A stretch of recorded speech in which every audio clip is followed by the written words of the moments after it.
Okay, I'd just like to thank Thor News again today for re-putting up the pretty amazing flare from yesterday with close-ups and more frames, so now I can actually explain it a lot more fully than just sort of saying, hey look, two horns, it's God, man. Okay, starting on the top left, we have our regular double helix, which is a left-hand rotation with a right-hand rotation, which then rolls over at the top and rolls around to form a funnel. Now the one I've got there is a tornado. It's got two horns. These are the ram's horns shown. If we go across to the right, we will see that this is actually also the fountain of life as described by God, because it is the Lorentz force of electrical behavior. It's also all plant growth left and right, and next to that you can see plant growth left and right. The first left one comes out and spins up at 137.5 degrees. Then the next stem comes out at 160 degrees. Then there is a right turn at 137.5 degrees. Then there is a 160 degree turn. Then there is a 137.5 degree turn, which is the Fibonacci spiral sequence, which is also electrical. So now we get across to the two right hand sides, because I'm going to break down the whole video in a minute.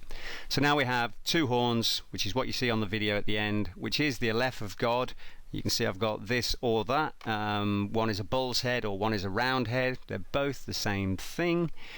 And on the two horns picture on the right, the Aleph of God, you will see that I've got a right hand vortex and a left hand vortex, as well as the two horns, because that is exactly what's happening.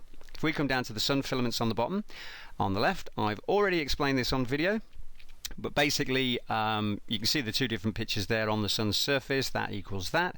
So you've got your regular double helix, but as the energy increases, the double helix expands and crosses over onto another double helix. This is how you get all filaments on the sun. So if you look to the left, you'll see it's a right hand spiral, and then go to the right hand side where it says equal this, and you will see a left hand spiral, and all the others join together. So all filaments on the sun are all tornadoes, and that's why they look like that.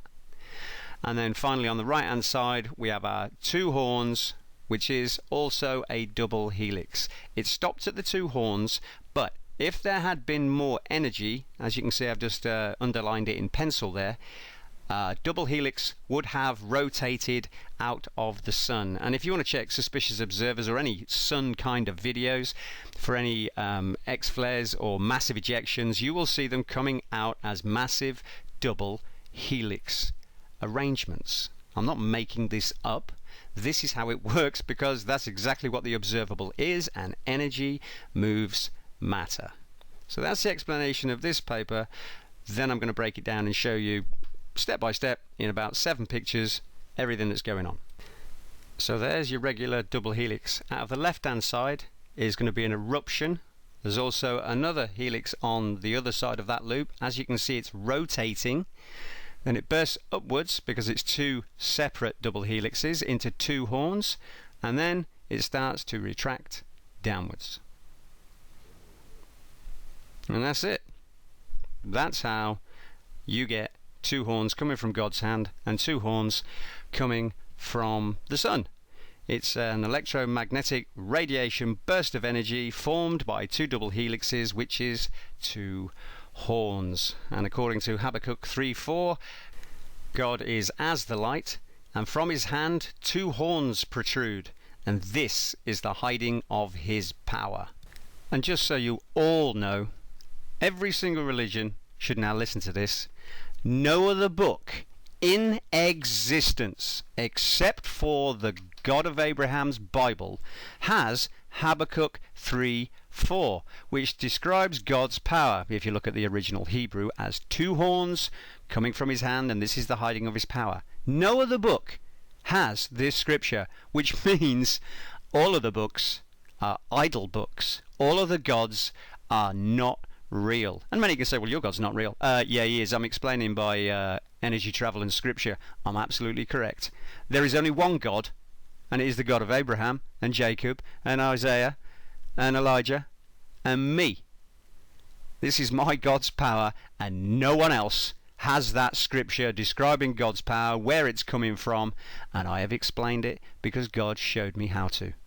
So there we go.